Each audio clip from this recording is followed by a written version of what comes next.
नमस्कार, बहुत स्वागत है आपका। मैं हूं आपके साथ ऋतु ज्ञानवानी। सबसे पहले बात मुरैना की। हथियार तस्करों पर शिकंजा कसा गया है। 3 बदमाशों को पुलिस ने दबोचा। 5 पिस्टल, कट्टा और बंदूक जब्त की गई है। सुमावली इलाके में हथियार बेचने की तैयारी इनकी थी। खरगोन से खरीदे गए थे ये सभी हथियार। बता दें, धौरावाली रोड से आरोपियों की गिरफ्तारी हुई है।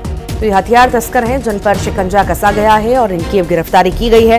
3 बदमाशों को गिरफ्तार किया गया है। फिलहाल इनसे पूछताछ जारी है। कहां से कहां आखिर ये ले जाते थे हथियार, कहां से लाए थे और कौन कौन इस पूरे ही गैंग से जुड़ा हुआ है, तमाम ये पहलू हैं जिन पर अभी पूछताछ चल रही है।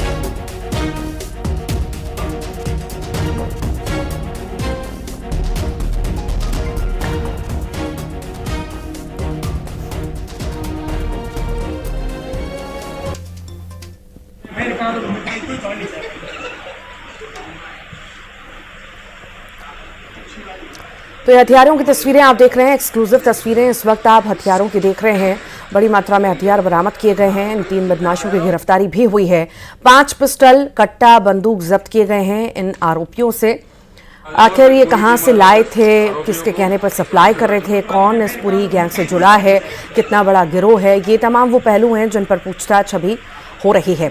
ज्यादा जानकारी के लिए सहयोगी अमित हमारे साथ जुड़ गए हैं। अमित, तस्करों की गिरफ्तारी हुई है और साथ ही साथ अलग अलग हथियार भी बरामद किए गए हैं। शुरुआती जांच पूछताछ में क्या कुछ सामने आ पाया है? बिल्कुल, देखिए, नूराबाद थाना पुलिस ने बड़ी कार्रवाई की है। 5 पिस्टल, एक अवैध कट्टा और एक अदिया और एक 305 बोर की बंदूक इनसे बरामद की है। ये तीनों बदमाश खरगोन से लेकर के आए थे इन अवैध हथियारों को और सुमावली इलाके में इन हथियारों को खपाने के लिए बैग से जा रहे थे। इसी दौरान नूराबाद थाना प्रभारी ओपी रावत को घटना की सूचना मिली। जैसे ही उन्होंने तत्काल दल गठित किया और चारों तरफ से नाकाबंदी करके इनको बिचौला रोड से गिरफ्तार करने की कार्रवाई की है। फिलहाल इन आरोपियों से पूछताछ में पता चला है कि यह जो खरगोन से इन अवैध हथियारों को लेकर के आए थे और यहां खपाने का कारोबार करते थे।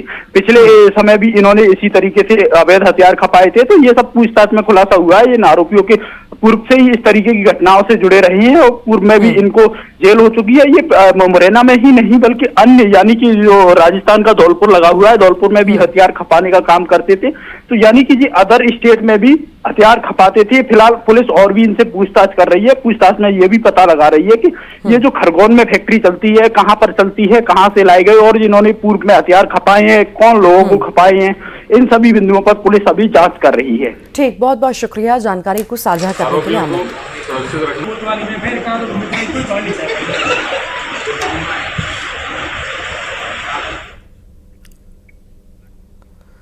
सतना में न्यूज 18 की खबर का बड़ा असर हुआ है। पशु क्रूरता को लेकर सिटी कोतवाली ने 2 लोगों के खिलाफ मामला दर्ज किया। बता दें, फिलहाल दोनों आरोपी फरार हैं। जिंदा कुत्तों के हाथ पैर बांधकर नदी में बहाने की कोशिश इनके द्वारा की गई थी, लेकिन कुछ लोगों की नजर इन पर पड़ गई और कुत्तों को बचा लिया गया। ऑटो में 10 कुत्तों को नदी में फेंकने के लिए लाया गया था। न्यूज 18 ने इस खबर को प्रमुखता से दिखाया भी था।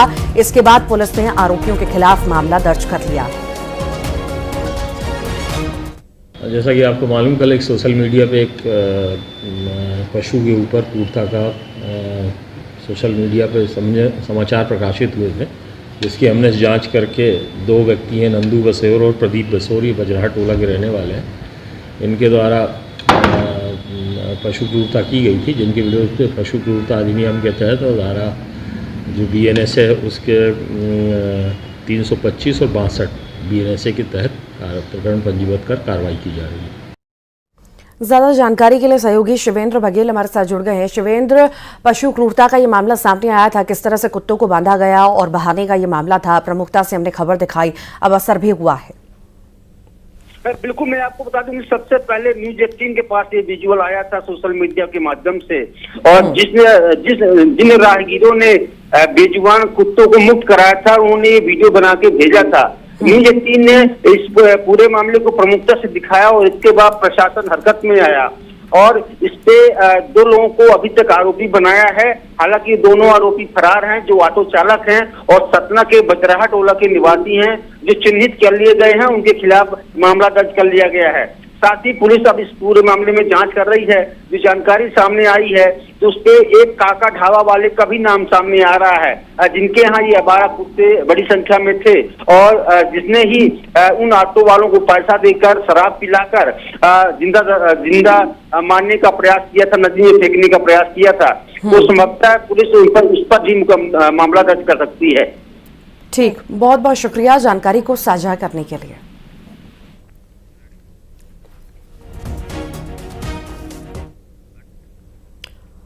जबलपुर में पूर्व बीजेपी मंत्री के बिगड़े हैं बोल। बता दें, पूर्व मंत्री ने सीएसपी राजेश सिंह राठौर को धमकी दी है। थाने में घुसकर मारता हूं, थाने का घेराव के दौरान ये धमकी दी। गमापुर क्षेत्र में युवक की हत्या का यह मामला है। मृतक के परिजनों के साथ थाने पहुंचे थे अंचल सोनकर। धमकी देने का वीडियो सोशल मीडिया पर वायरल हो रहा है। थाने में घुस के मारता हूं, फिर थाने में घुस के मारता हूं, फिर मैं बता रहा हूँ आज आपके लिए। मैं थाने में घुस के मारता हूँ, फिर मैं बता रहा हूँ आज आपके लिए। मैं थाने में घुस के मारता हूँ, फिर मैं बता रहा हूँ आज आपके लिए। बात नहीं है, आप थाना। जेपी नड्डा से वीडी शर्मा की मुलाकात हुई है। जेपी नड्डा के आवास पर यह मुलाकात हुई। बता दें, दिल्ली में दोनों नेताओं के बीच मुलाकात हुई। उपचुनाव को लेकर चर्चा हुई है। तो जेपी नड्डा के आवास पर यह मुलाकात, वीडी शर्मा के साथ ये मुलाकात बेहद खास मानी जा रही है। उपचुनाव है, उपचुनाव को लेकर के ये चर्चा मानी जा रही है। जेपी नड्डा से वीडी शर्मा की मुलाकात, और भी कई मुद्दे रहे होंगे जिनको लेकर के बातचीत चर्चा हुई होगी। आगे भी क्या भूमिका वीडी शर्मा की रहेगी, इस पर भी लगातार संशय बना हुआ है और हो सकता है इस पर भी चर्चा हुई हो।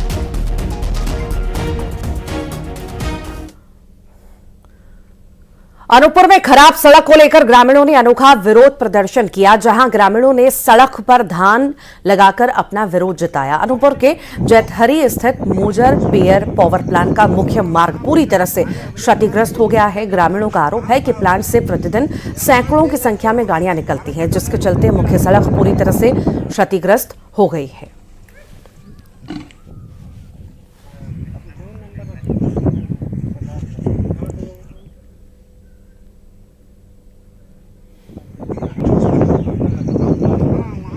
तो सड़क खराब को लेकर के ये प्रदर्शन, क्योंकि रास्ता सिर्फ सिंगल रास्ता होने के कारण इनकी फ्लाई से जो गाड़ियाँ आ रही हैं, तो क्या है, अपन रास्ते भी बनवाते हैं जैसे, तो मिट्टी डाल दिए और इतनी ओवर टन के होने के कारण जो रास्ते जो बन रहे हैं ना, तुरंत एकदम गड्ढा हो जाता है। तो उससे आने जाने का रास्ता जो होता है पूरी तरह से एकदम दलदल होने के कारण हमारे बच्चे, स्कूल के लड़के सभी एक ही रास्ता है, जिसकी वजह से आ ही नहीं पाते हम लोग। यही सारी दिक्कतें हो रही हैं। तो इन्होंने आदेश किया कि नाले की सफाई करिए। हमने 3-3 मीटर नाले को गहरा कर दिया। आगे जो है पौंड है, तालाब है, उसमें जाके हमने इसको बना दिया है। ठीक है, आगे फिर उन्होंने बोला कि आगे से आप इसको क्लियर करिए। हमने 3-4 दिन लगातार मशीनें भेजी, तो गाँव वालों ने जाके उसको बाधित कर दिया, काम नहीं करने दिया। हमने आगे इन्फॉर्मेशन कर दी कि आगे काम नहीं करने दे रहे, तो हमने जो है उसको फिर काम को रोक दिया। ये 2022 का है। हाँ, मई के मतलब मई 2022 से है। यहाँ पर राखड़ भरने का कार्यक्रम चल रहा है। उससे पहले नाला जो है इसी रास्ते से बगल में जो है जल जमाव है या जो है माइनिंग एरिया है, वहाँ पर पानी जाता था। कालरी प्रबंधन के द्वारा एक नाला बनाया गया था, जो रेलवे अंडरब्रिज से जो पानी आता है जमुना तरफ से, वो नाला के द्वारा जो है से कि वो गोड़ारू नदी के तरफ जाता था। आप जिस तरह सीहोर में बढ़िया खेड़ी इंडस्ट्रियल एरिया में बनी माल्टोस टोस्ट फैक्ट्री के सड़े गले अवशेष खाकर गायों की मौत का मामला गर्मा चुका है। बजरंग दल ने प्रदर्शन करते हुए प्रबंधन के खिलाफ शिकायत दर्ज कराई। बजरंग दल कार्यकर्ताओं का आरोप है कि फैक्ट्री में खराब सामग्री से टोस्ट बनाए जा रहे थे और एक्सपायरी डेट के पुराने टोस्ट को फैक्ट्री के आसपास सड़क के किनारे फेंक दिया गया, जिससे खाने से गायों की मौत हुई है।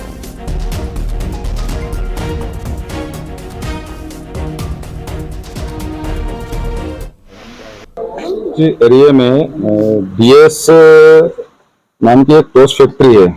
इन लोगों के द्वारा जो रिजेक्ट माल है उसको इन्होंने रोड पर फेंका और उसमें गाय ने खाया, तो उसमें 11 गायों की मृत्यु हो गई है और 10 गाय अभी भी तड़पने की स्थिति में है। शायद शाम तक वो भी मर सकती है, वो गंभीर अवस्था में है। टीम मालिक द्वारा थाने पर इनके कर्मचारी की कोई भी हमें जानकारी प्रेषित नहीं की गई थी और उसमें भी ये लोग बाहर के स्टेट के बाहर के रहने, कलकत्ता के रहने पाए गए। इनका वेरिफिकेशन करा के जो निश्चित फैक्ट्री मालिक के खिलाफ कार्रवाई होगी वो भी की जाएगी। और अब जिक्र करेंगे भिंड का, जहां पर बीएड डीएड कॉलेजों में फर्जीवाड़े का आरोप है। एनएसयूआई जिला अध्यक्ष ने भिंड से लेकर भोपाल तक शिकायत की है। माध्यमिक शिक्षा मंडल बोर्ड के डिप्टी सेक्रेटरी से शिकायत की है। पीएस चौहान को फर्जीवाड़े के दस्तावेज देकर शिकायत हुई है। बारीकी से जांच की गई तो फर्जीवाड़ा निकलेगा, ये भी कहा है। अंकित तोमर ने फर्जीवाड़ा नहीं निकला तो राजनीति कर देंगे बंद। एक ही बिल्डिंग में चल रहे नर्सिंग बीएड डीएड कॉलेज, ये भी कहा गया है अंकित तोमर के द्वारा।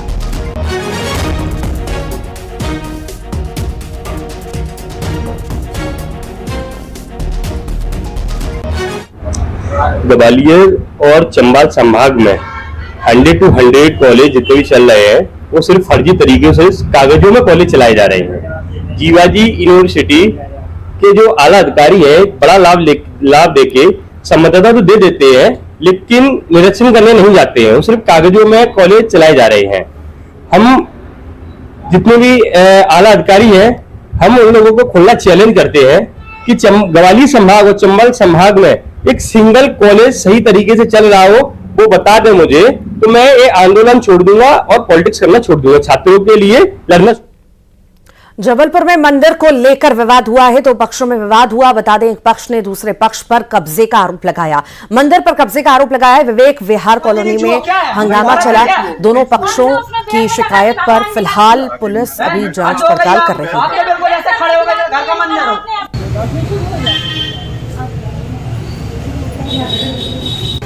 भगवान जी नहीं छुओ, क्या है औरत है क्या? कौन से उसमें वेद में लगा कि भगवान जी मत छुओ? हद हो गई आप बिल्कुल ऐसे खड़े हो गए। घर का मंदिर है, सार्वजनिक मंदिर है, ये भी मंदिर है, ये भी। हम यहाँ भी जाएंगे, यहाँ भी जाएंगे, यहाँ भी जाएंगे, सब जगह जाएंगे। सिवनी का जिक्र करेंगे। छापेमारी के दौरान व्यक्ति की मौत का ये मामला है। परिजनों ने कान्हीवाड़ा पुलिस पर आरोप लगाए हैं। पद्दी कोना के जंगल में हुआ फड़ पर पड़ा था छापा। बता दें, पुलिस को देखकर मौके से आरोपी भागे थे। कुछ ही दूरी पर व्यक्ति का शव मिला। मृतक भी जुआ फड़ में शामिल था। अधिकारियों ने जांच के आदेश भी अब दे दिए हैं।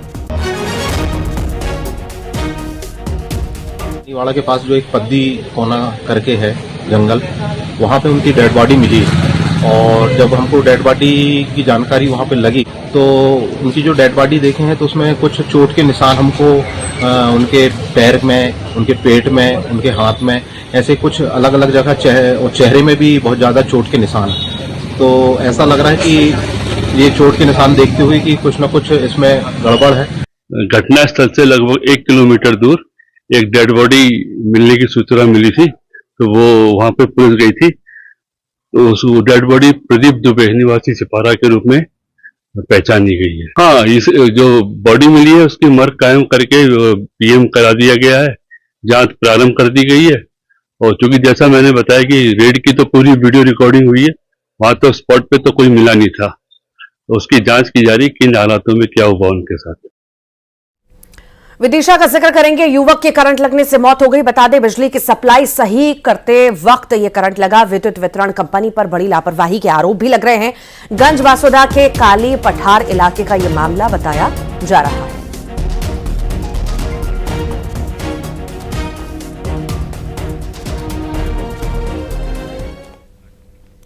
मुरैना का जिक्र करेंगे। खड़े ट्रक में आग लग गई। ट्रक में आग लगने से अफरा तफरी मच गई। सूचना के आधे घंटे के बाद भी दमकल की गाड़ी नहीं पहुंच पाई। आग में जलकर पूरी तरह से ट्रक खाक हो गया। अज्ञात कारण बताए जा रहे हैं। फिलहाल जोरा थाना क्षेत्र के ब्लॉक का यह मामला है।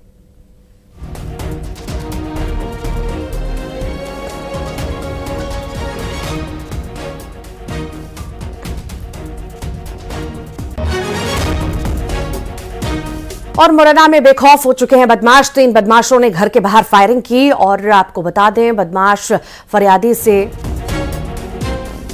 मांग रहे थे टेरर टैक्स। पैसे ना देने पर बदमाशों ने ये फायरिंग की है। फायरिंग का वीडियो सामने आया है। शिकायत के बाद भी मामला दर्ज नहीं हुआ है। स्टेशन रोड थाना क्षेत्र के इंदिरा सरोवर का यह मामला है।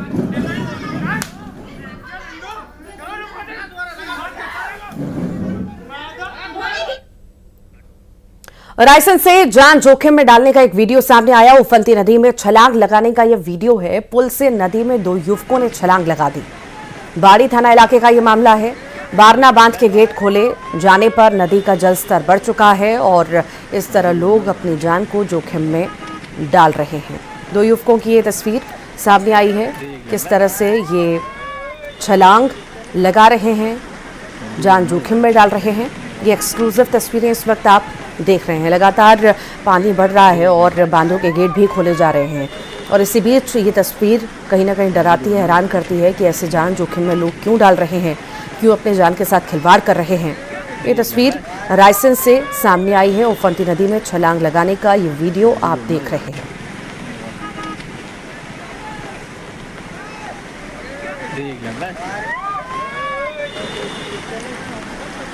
तो इस स्टंट की तस्वीरें लगातार सामने आती हैं और एक और स्टंट की ये तस्वीरें रायसेन से सामने आई हैं। ज्यादा जानकारी लेंगे, सहयोगी दिनेश यादव हमारे साथ जुड़ गए हैं। दिनेश, स्टंटबाजी से बाज नहीं आ रहे युवक, लगातार पानी का बहाव हम देख रहे हैं बढ़ रहा है, बांधों के गेट खोले जा रहे हैं और कहीं ना कहीं जान जोखिम में ये युवा लगातार डाल रहे हैं। निश्चित रूप से ऋतु, आपने सही कहा कि आज के दौर में सेल्फी हो, छलांग हो और वीडियोबाजी की दौर यहाँ पर तेजी से चल रहा है। इसी के चलते यहाँ पर कई घटनाएं यहाँ पर देखने को सामने मिलती हैं। ताजा मामला रायसेन जिले के बाड़ी से आया है, जहाँ पर बारना नदी के यहाँ से पुल से 2 युवक यहाँ पर छलांग लगाते हुए दिख रहे हैं। गलीमत रही कि इन युवकों को यहाँ पर तैरना आता था, क्योंकि ये केवट समाज के 2 युवक बताए जा रहे हैं। बाड़ी पुलिस ने हमारे थाना प्रभारी कपिल गुप्ता से बात हुई। उनका कहना है कि इन युवकों को थाने बुलाकर इनसे बातचीत की गई है, समझाइश दी गई है जिस तरीके से इन्होंने मौत की यहाँ पर छलांग लगाई है, लेकिन यहाँ पर कोई बड़ा हादसा हो सकता था। हालांकि उन्होंने कहा कि पुलिस की यहाँ पर तैनाती थी, लेकिन पुलिस वाले देख नहीं। कड़े इंतजाम ऐसी जगहों पर होने चाहिए। फिलहाल बहुत शुक्रिया जानकारी को साझा करने के लिए और इसी के साथ ही रुक रहे एक छोटे से ब्रेक के लिए।